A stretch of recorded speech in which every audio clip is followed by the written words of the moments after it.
दोस्तों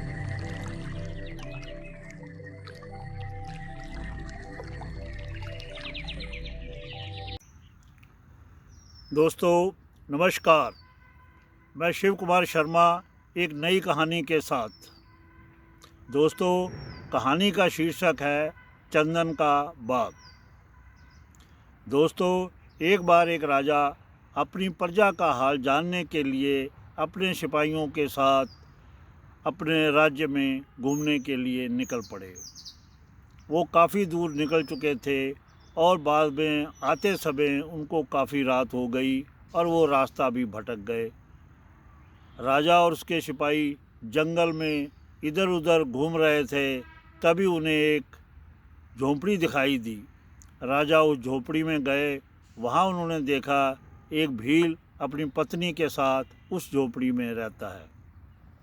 जब भील ने देखा कि राजा मेरे घर पधारे हैं तो वो बड़ा खुश हुआ और उसने राजा का बड़ा आदर सत्कार किया तथा सभी राजा को तथा सिपाहियों को फल खिलाए और स्वादिष्ट व्यंजन बनाकर खिलाए और रात को उनके सोने के लिए भी इंतज़ाम कर दिया। सुबह जब राजा उठे तो वो भील से बोले कि मैं तुम्हारी सेवा से बहुत प्रसन्न हूँ, मैं चाहता हूँ कि तुम शहर चलो। लेकिन भील ने बोला कि महाराज, मैं नगर से पसंद नहीं है मुझे नगर, इसलिए मैं यहाँ ही रहना चाहता हूँ। तो राजा ने कहा, तुम अपना जीवन यापन यहाँ पर कैसे करते हो? तो उस भील ने कहा कि मैं जंगल से लकड़ियाँ काटता हूँ और फिर उनका कोयला बनाकर बाज़ार में बेचकर आता हूँ और उसी से मेरी जीविका चलती है। राजा ने कहा कि हमारे पास एक बहुत बड़ा चंदन का बाग है, मैं वो तुम्हें चंदन का बाग देता हूँ। उस बाग में रहकर तुम अपना जीवन यापन करो और थोड़ी मेहनत करते रहना, तो तुम्हारी कई पीढ़ियाँ वहाँ पर आराम से जीवन निर्वाह करती रहेंगी। भील बड़ा खुश हुआ और जैसे ही राजा चले गए तो भील को उस चंदन के बाग में शिफ्ट कर दिया गया। 2-3 साल गुजर गए। एक दिन राजा ने सोचा कि चलो अपना चंदन का बाग देख कर आते हैं और उस भील को भी देखते हैं कि उसने तो अब काफ़ी तरक्की कर ली होगी, बड़े ठाठ बाट से रहता होगा, क्योंकि चंदन से तेल और इत्र वगैरह बनते हैं और चंदन की लकड़ी भी काफ़ी महंगी होती है। इसलिए राजा ने कहा कि अब तो भील बड़े ठाठ से रहता होगा, उसे देख कर आते हैं।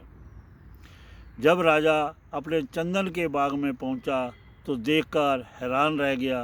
वहां जगह जगह कोयले के ढेर लगे हुए थे और पूरा बाग उजड़ा हुआ था।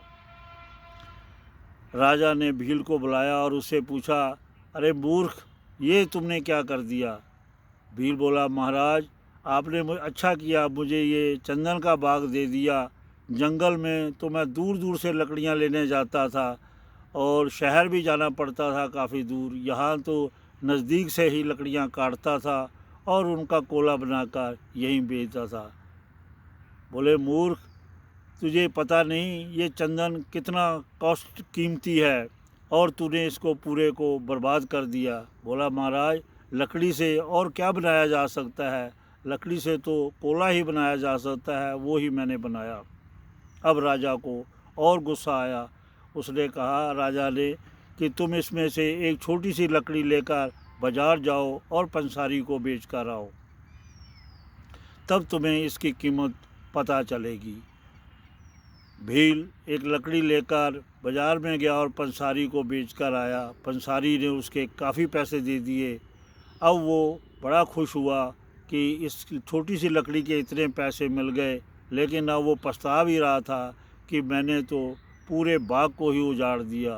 अब राजा ने कहा कि अब जो हो गया सो ठीक है, अब आगे से जो पेड़ बचे हैं उनकी देखभाल करो और नए पेड़ लगाओ, ताकि तुम्हारे आगे आने वाली संतानें जो हैं इसमें आराम से रह सकेंगी। तो दोस्तों, इसी प्रकार हम अपने जीवन रूपी चंदन के बाग को उजाड़ रहे हैं।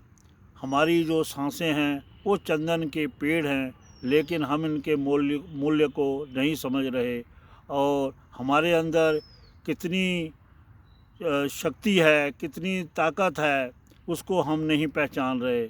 हमें अपने जीवन को सफल बनाने के लिए अच्छे कार्य करने चाहिए, लोगों की भलाई करनी चाहिए, लोगों का भला करना चाहिए, जिससे कि हमारा जीवन ये सफल हो जाए।